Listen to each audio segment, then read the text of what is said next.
Chapter 23, Javier Ampudia. Captain Francisco Javier Ampudia, head of the Tercer Batallón de Línea, was a feller stout as an oak and twice as unyielding.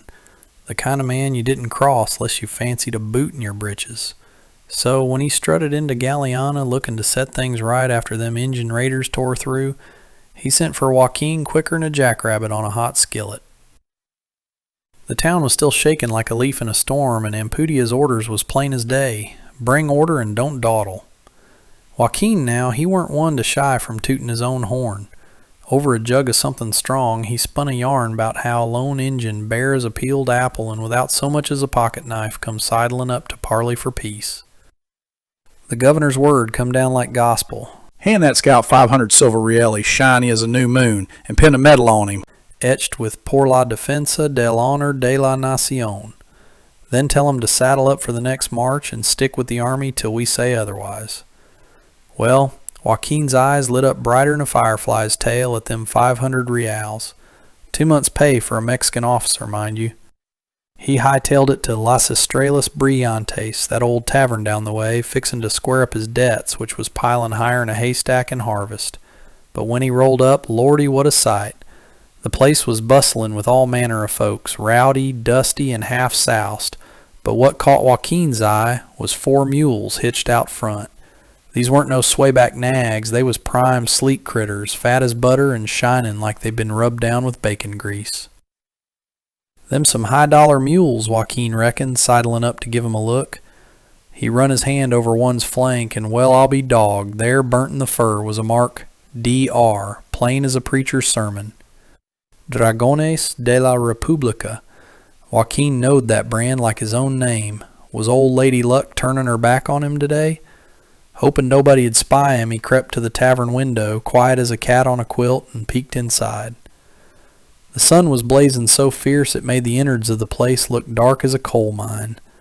The crowd was a regular hodgepodge, cowpokes, drifters, and ne'er-do-wells, but through the ruckus a voice boomed out, loud and familiar.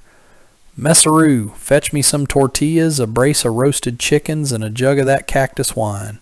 No, hold up, throw in a bucket of water, too. I'll pay whatever you're charging." Well, if that didn't beat all, it was Sergeant Berríos, his voice thick as molasses and twice as bold. But how in tarnation? Everybody knowed Joaquín was the only soul to slip out of that Galeana massacre alive. Yet here was Berríos, living it up like a hog in a corn crib. Joaquín flung open the tavern door, letting it slam against the wall with a bang that hushed the room. "Sergeant Berríos," he hollered loud enough to wake a graveyard. "You here? Traga plomo, cabrón." Is this real, or am I seeing spooks in the noonday sun? Then he spun round to the barmaid, a gal with a bosom like 2 barrels of rainwater, and grinned wide. "A bottle of your finest tequila, ma'am, for my old war buddy here." "Rayos y centellas," Berríos bellowed, his eyes popping wide at the sight of Joaquín. "If it ain't El Cuervo hisself, the desert's own devil, the scalp-hunting scourge of Mexico, famed from here to kingdom come." But Joaquín weren't in no mood for palaver. He clapped a hand over Berríos's mouth, quick as a rattlesnake's strike. "Hush up, you big-mouthed galoot," he hissed. "I've learned me some caution living around these parts. Even the walls got ears in this god-forsaken speck of nowhere, dry as a bone and twice as lonesome." Right then the barmaid sashayed up, lugging every morsel they'd hollered for. Berríos spied that bucket of water, grabbed it with both hands, and Lord have mercy, dumped the whole thing over his head, soaking himself like a hound in a rainstorm. The tavern crowd roared with laughter, slapping their knees, while the barmaid, flummoxed, muttered half to herself, "I reckon that water was for your horse. Now I gotta fetch a mop for this mess." Berríos, looking like a half-drowned possum but grinning ear to ear, threw his arms around the barmaid and chuckled. "Don't you fret, darling. It's so blazing hot in here, this'll dry up 'fore you can fetch a rag." He yanked off one boot, tipped it over, and water poured out like beer from a busted keg. "See there," he crowed, "dry as a preacher's sermon already." Now Don Laureano, an old vaquero who'd been sitting quiet as a shadow, watched the whole ruckus without so much as a peep. Joaquín hadn't even clocked him, figuring he was just some dusty regular who'd plopped down at Berríos' table for lack of a free seat. But when Don Laureano piped up, "I'll cover the whole kit and caboodle," Joaquín's jaw near hit the floor. Where'd this old codger and his threadbare duds get the gumption to play high roller? He slipped out of the tavern acting like he was just hankering to give them critters one last gander. But quick as a jackrabbit, he lit out for the garrison like the devil was chasing him. Scarcely 10 minutes passed before the tavern door got flung open with a bang that'd wake a dead mule. In struts Captain Ampudia, looking fierce as a thunderstorm with 2 stout soldiers at his heels. He marched straight over to where Berríos and Laureano was sitting nursing their drinks. "Is that the feller?" he barks, his voice booming like a cannon going off at Shiloh. Well, sir, the whole tavern went still as a graveyard. Them soldiers was spick and span, their uniforms so neat you'd swear they was ironed by angels. The cap'n, he weren't no regular sight round these parts. His eyes was sharp enough to cut glass, sweat shining on his forehead like dew on a melon, his nostrils flaring like a stallion's, and his hair standing up like a porcupine's quills. Joaquín give a nod, and them burly soldiers grabbed the old vaquero like he was a sack of taters. They hoisted him up and drug him off to the garrison, while Joaquín untied the mules and trailed along cool as a cucumber. Then the captain wheeled around to Berríos. "Sarge, on your feet! We got work to do in these parts!" he hollers. Berríos, he jumped up from his chair, trying to throw a salute, but he was so liquored up he looked like a scarecrow in a windstorm. Water was dripping off his clothes, and his legs was shaking something fierce. He opened his mouth to say something clever, but all he could muster was a hiccup.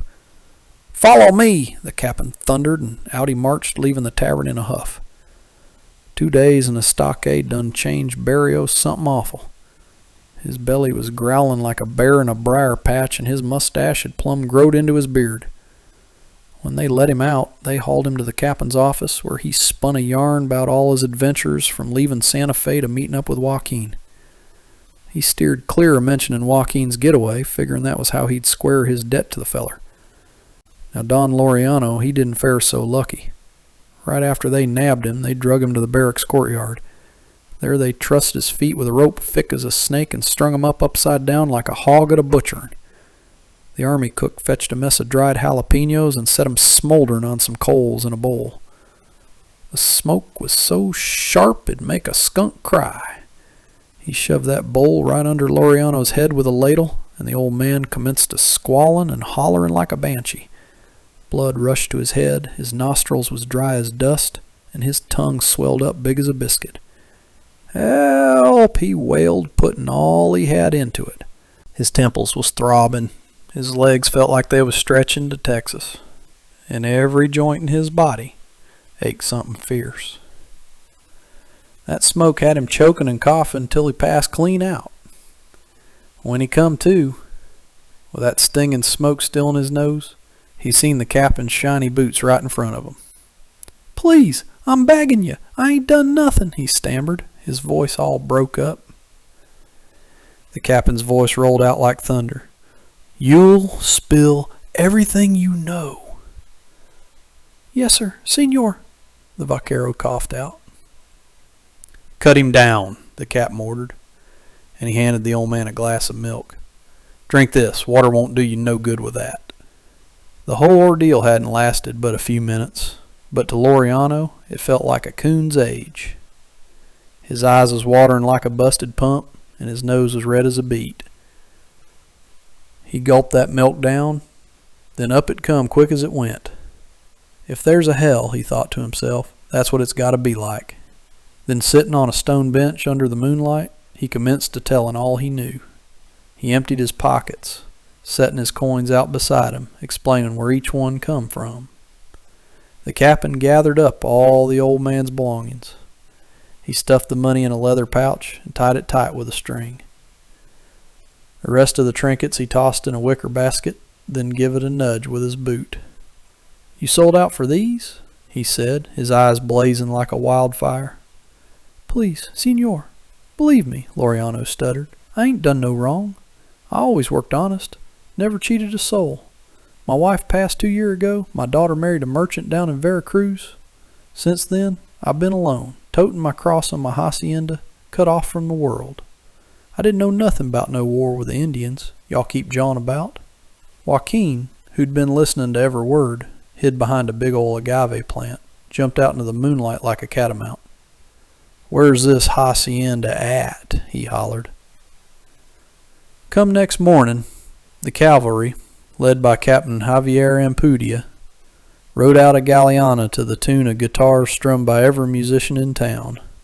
The women folk had been up since dawn gathering roses. Now they was flinging 'em at the proud soldiers, who pranced along on their horses like they'd just licked the whole Mexican army.